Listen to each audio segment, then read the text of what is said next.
गीत गाना सीख जाओ, जिंदगी में अपार खुशी आएगी। जितना दिया। अब जो नहीं जानते, अभी से मेरा चैनल है, उसके ऊपर ओके करो, सब्सक्राइब करो और मेरे से जुड़े रहो। बहुत सारी बातें ऐसी बताई है मैंने जो आप कल्पना नहीं कर सकते हो।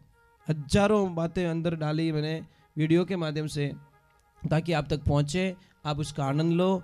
कोई माइनस पॉइंट है तो उसको पढ़ाई के लिए, धंधे के लिए, घर की परेशानियों के लिए, मतलब बहुत सारी, जिसकी सगाई नहीं हो रहे, संबंध नहीं हो रहे, क्या कारण है क्या नहीं है, हाइट नहीं बढ़ रही उसके लिए मैंने बताया, पढ़ाई नहीं आ रही उसके लिए बताया, जॉब नहीं लग रहा है उसके लिए मैंने बताया, बहुत सारी चीज़ें बताई है। तो चैनल से जुड़े रहिए। थोड़ा जोर से बोलो ना, बोलो राधे राधे, जय श्री कृष्ण। आपको हंसना आता है क्या? आवे? बोलो स्माइल प्लीज। गई भैंस पानी में। जिन्हें हंसनो ही नहीं आवे, बिनु दुखी जीव दुनिया में कोई हो नहीं सके। कई लोग माने के महाराज मारो हाथ देखो मरे, ग्राहक ही नहीं आवे, तार मुंडो हावल कर दे, ग्राहक घणी आई। दुकान में तो बैठो फुटबॉल जीव मुंडो करन, ग्राहक ही देखे वो तो छिटकी उड़ो, दुजुकी को नहीं। अरे इतने इतने मीठे बोलो ग्राहक से, इतने मीठे बोलो, इतने अच्छे बोलो कि ग्राहक 10 दुकान छोड़ के आपकी दुकान पे आ जाए। ये बात का ध्यान रखें कि नहीं तो धंधो करनी ही नहीं आवे महाराज। काटा कटी गुस्सो करियोड़ो बट बिल बनाओ जने गुस्सो उतारे। ऐसे मत करो भाई। इस दुनिया में सबसे बड़ा आज की तारीख में जो भगवान है वो हमारे ग्राहक देवता है। समझ में आ रहा है कि नहीं आ रहा है? आप 5 करोड़ की दुकान डाल दो और ग्राहक नहीं रहे तो वटे यूं थोड़ी पूछे भैरू जी आया कहीं, महादेव जी आया कहीं, वे फलाना आया कहीं, नहीं ऐसे नहीं पूछते। हम पूछते ग्राहक आया कहीं। भैरू जी महाराज की कृपा होगी, महादेव जी की कृपा होगी तो हमारे ग्राहक बहुत आएंगे। पर आएंगे कब? इनकी कृपा कब होगी? जब ग्राहक में भगवान को देखोगे तो। एक बात का ध्यान रखो, ग्राहक के साथ में कभी भी धोखा मत कीजिए। दगा किसी का सगा नहीं है। कोई सेठ जी थे तो किसान से मावा लेते थे, कच्चा मावा। वो किसान लाता था और किसान को पूछते भाई कितने किलो है, तो वो किसान पूछता भाई, बोलता भाई 5 किलो है। तो सेठ जी उसको 5 किलो के पैसे दे देते। एक दिन सेठ जी रे मन में विचार आयो कि 12-15 साल हो गया इन आदमी रो विश्वास करो, आप कभी मावा ने तोलियो ही को नहीं, वजन इसका किया नहीं, आज थोड़ा वजन कर लेते। तो जैसे पहले वाले को तोला तो 900 ग्राम, दूसरे को तोला तो 900 ग्राम, तीसरे को तोला तो 900 ग्राम, चौथा वाला भी 900 ग्राम, 5वां वाला भी 900 ग्राम। उसने बोला ये तो हर रोज आधा किलो का चूना लगाता है। 12-15 वर्ष हो गए और मैंने इसका विश्वास किया, इसने मेरे साथ में धोखा कर लिया। अब उस सेठ को इतना गुस्सा आया उस किसान पे कि तुझे छोड़ूंगा नहीं, 12 साल का वसूल करके रहूंगा मैं। अब जैसी आया बोला लो सेठ जी मावा, कि मावा तो दे रहा है, बहुत बढ़िया बात है, पर कितने किलो है? कि सेठ जी 5 किलो है। कि देख तेरे सामने वजन करता हूं। इतना बड़ा धोखेबाज कितना भोला बन के आता है। देख ये भी 900 ग्राम का, ये भी 900 ग्राम का, ये भी 900 ग्राम का, पांचों को वजन किया तो 900 ग्राम के। सेठ ने बोला तुझे भगवान कभी माफ नहीं करेंगे। सो किसान बोला मेरी गलती क्या है? कि तेरी गलती यह है कि किलो बोल के 900 ग्राम देता है, किलो का पैसा ले जाता है। कि सेठ जी इसमें मेरी कोई गलती नहीं है, तो फिर मेरी गलती क्या? तो किसान ने बोला हाँ। कि कैसे?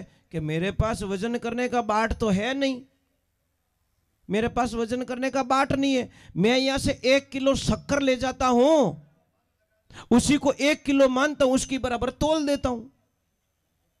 सेठ ने कान पकड़ा कि बेटो घोटालो तो अटी ज कर्यो, इन्हें आपो किलो देवो ज कटे, इन्हें 900 ग्राम इस तो देवो।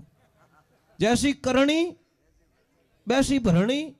सेठ ने तुरंत पैर पकड़ लिए, भाई तेरी कोई गलती नहीं है, थने 900 ग्राम रो मैं ही पकड़ायो। अन वो उन्होंने किलो रो बाट बनाई दियो भाई हेठ जी किलो शक्कर दी है विश्वास तो भी नहीं तो और शक्कर दी उन्हीं बराबर वो क्यों रे चूनो मैं को लगाए ने चूनो थे लगायो मारे है ना 12 वर्ष हो गए तुम मुझे 900 ग्राम शक्कर देते हो और तुम मेरे से इतना ले लेते हो। तो कहते हैं दगा किसी का सगा नहीं है अगर आप करके देखो। एक ध्यान रखना महापुरुषों सब कुछ खो लेना अपने भाई को कभी मत खोना। ये जिंदगी में ध्यान रखना कड़वा सत्य है। कोई सेठ जी भाई आवाज मत करो तो आवाज आ रही है। तो कोई सेठ जी और कोई संत महात्मा एक ट्रेन में बैठे जा रहे तो गुरुजी ने बोला कि सेठ जी कहाँ जा रहे हो कि मैं जा रहा हूं दिल्ली। सेठ जी से वार्तालाप हुई। सेठ जी बड़े ज्ञानी आदमी निकले तो सेठ जी को पूछा कि सेठ जी आप कुछ भगवान का भजन वजन करते हो कि हाँ मैं तो हमेशा भगवान की पूजा करता हूँ आरती करता हूँ और 54 साल में मैंने 54 बार रामायण पढ़ ली। तो बोला धन्यवाद है आपके दर्शन करके मैं भी धन्य हो गया। तो सेठ जी कहाँ जा रहे हो कि गुरुजी मैं जा रहा हूँ दिल्ली। कि क्यों कि मेरे भाई और मेरे बीच में एक प्लॉट लिया हुआ जयपुर में जो 100 बाई 100 का है। 50 फुट उसको आता है 50 फुट मेरे को आता है पर मेरी गैर हाजिरी में मेरे भाई ने वहाँ पे काम चालू कर दिया और मैं बम्बई रहता हूँ वो मेरा भाई जयपुर में रहता है। उसने 3 फुट जगह ज़्यादा ले ली। सुनना इस बात को ध्यान से कितनी फुट मतलब नक्शा नहीं बैठ रहा था तो 3 फुट जगह ज़्यादा ले ली मतलब 50 फुट की जगह 53 फुट ले ली। और वो बात मुझे पता चल गई मैंने स्टे ऑर्डर लगवा दिया काम रोकवा दिया। 5 वर्ष हो गए उसके काम को मैं होने नहीं दे रहा हूं। अब मैं चाह रहा हूं दिल्ली ऐसा केस करूंगा उसके ऊपर कि उसको जेल में डलवाऊंगा तब तक मुझे शांति मिलेगी नहीं तो शांति नहीं मिलेगी। जने गुरुदेव की रामायण बराबर पढ़ी कि नहीं पढ़ी कि जोरदार पढ़ी। जने बेटी रे बाप राम और भरत रो कथन पढ़ियो कि नहीं पढ़ियो। जिन टेम राम जी वनवास जावे और भरत जी ने ठा पड़े भरत जी तो कहे के राम राज्य करेला राम जी कहे मारो भरत राज्य करेला। दोनों भाइयों रे बीच में देवनी लड़ाई है लेवने वास्ते लड़ाई नहीं है। ए बेटी रे बाप तू 54 बार रामायण पढ़ी विनी धूल उड़ाई रे। रामायण पढ़ तू तो भाई माते केस कर दियो 3 फुट रे वास्ते तो तू रामायण क्यों पढ़ी। कहने का मतलब ये है कि महापुरुषों ध्यान रखना नियाल हो जाओ तो आधा बीघा में ही हो जाओ नहीं तो 100 बीघा में ही बच्चे ही भूखो मरेला। इन्हें वास्ते भाई कने रेवेला तो कदी इच्छा मत करजो कि मारे कम पड़े कदी कम पड़े ही को नहीं महाराज अन बतो किने हुओ को नहीं। आज दिन तक भगवान ने कोई नारियल चढ़ायो कि कोई प्रसादी बोली कि बाप जी महादेव जी तारे 1.25 मणी री प्रसादी कर दूं मारे ग्राहक घना आवे थोड़ा कम कर दे रे बाप जी। बात करनो री टाइम को नहीं कट मेहमान में जावनो टाइम को नहीं मारे कने आदमी को नहीं ये ग्राहक कम कर दे मारे दूजू की नहीं चीजें कोई करो। कोई भगवान ने प्रार्थना करो अरे 2 रुपये री अगरबत्ती करो भगवान ने कोई के वो 2 लाख रो चेक अटक्योड़ो वो दिराई दीजिए मैं पासो आऊँ कौन थारे द्वारे। भगवान के बेटो डेड होशियार चेक मार्गन पास करावे अगरबत्ती करी 2 रुपये री और पाछो आवीज को नहीं मैं तन छोड़न वालों नहीं हूँ।